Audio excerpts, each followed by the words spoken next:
now we're ready for the north elevation. So this is how the elevations work. If I were to stand looking face onto the birdhouse, I'd be looking northwards. So I'd be standing at the south, I'd be looking northwards. So I'm looking up that way. So whatever I see on this face is what I'm going to draw over here as the north elevation. If I was standing to the south and looking down, then I would draw what I'm seeing from this end here facing.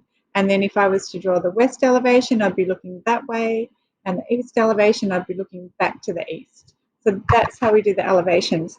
Now, there was a reason why you couldn't do your height of your birdhouse any higher than 200 millimeters, because it won't fit on the page otherwise. So we know the width is 150 and we want the height about 200. So height, width 150, tab, height 200. And okay, now we've got a black box here, or should I say rectangle. Right, so we want lines. The line thickness is going to be 0.35 millimeters, and there's going to be no fill. So no fill and an outline of 0.35 millimeters. And it's always best to line up everything that you can. So if I turned my guides on, the base of my birdhouse, I want them to be sitting the same. I just think it looks neater. And you want it aligned left with the north elevation. So it's very close to the top of the page. So what I would do when I'm finished is I'd move everything down so that it sits better on the page. Like so. So I'll select everything and just with the arrow key bring it down. So that fits much better. Okay, so I'm going to get rid of my guide so I can see the page. So then I can just go straight along here. I'm going to get the line segment tool. I'm going to show hidden lines now that's behind the face. So I'm going to show the thickness of the base of the birdhouse. The length is 150 wide and the line is 180 horizontal line. And we're going to show it as a broken line. So we'll click on stroke, down to dashed, make it 2 millimeters. The weight for hidden lines is 0.18 millimeters. So the outside lines are 0.35, the inside lines are 0.18. And we're going to bring that down so that it's aligned. And you know how to use your guides.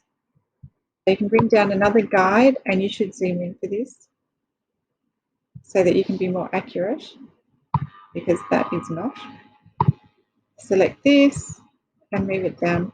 Okay, so we have that. And then get rid of the guide now, it's in my way. So we know that the thickness up the top is the same. So just copy and paste and drag into place. And you know how to do the quick version of fitting something into the right size.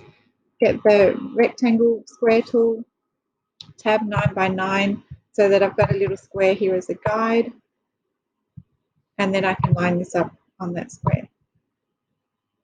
So that's the thickness of that. And then my roof has a slope.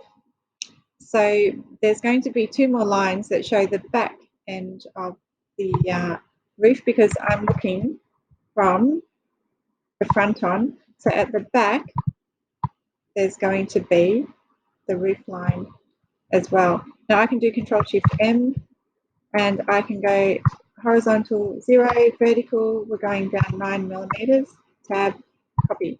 There we go. So I don't have to drag it into place again. Now the circle at the front for the entrance for the bird is 5 centimeters, 50 millimeters. So I click on the circle tool, ellipse tool, and I want it to be 50 by 50. Click OK. So we've got that. And the perch is going to be 10 mil round, and I'm going to fill that because that's the exterior feature. This will not have a broken line, it's going to have a solid line. So I'll remove this dashed line and have a solid line. And this is going to, again, be 0.35 because it's an external feature, it's not hidden. And then we also have the post that comes up.